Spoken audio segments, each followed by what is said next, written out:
ট্রাইব্যুনালে কারো বিরুদ্ধে আনুষ্ঠানিক অভিযোগ দাখিল হলে তিনি নির্বাচনে অংশ নিতে পারবেন না, প্রেস সচিব শফিকুল আলম। উপদেষ্টা পরিষদে আইনের সংশোধন অনুমোদন। 21শে অগস্ট গ্রেনেড হামলা মামলায় সর্বোচ্চ আদালতের রায়ে খালাস পেলেন সব আসামি।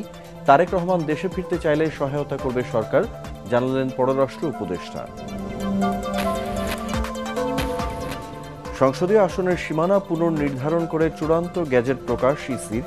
গণমাধ্যমের সাথে নির্বাচন কমিশনের আস্থার সংকট রয়েছে, বললেন কমিশনার আনোয়ারুল ইসলাম সরকার। সাবেক প্রধানমন্ত্রীর সামরিক সচিবের নির্দেশেই বন্দিশালায় চলত নির্যাতন, চৌধুরী মামুন। স্বীকারোক্তি দিয়ে পার পাওয়া যাবে না স্টেট ডিফেন্স। আগামী মাসে শেষ হচ্ছে সাক্ষ্য গ্রহণ। যারা নির্বাচন বিরোধী কথা বলছে তারা শেখ হাসিনার মতো অগণতান্ত্রিক আচরণ করছে, মন্তব্য আমির খসরুর। স্বৈরাচারী মানসিকতা পরিহারের আহ্বান।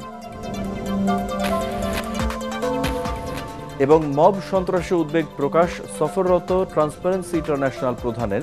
আইনের শাসন প্রতিষ্ঠায় সংস্কার বেগবান করার তাগিদ, পাচার হওয়া অর্থ ফেরাতে সহযোগিতার আশ্বাস।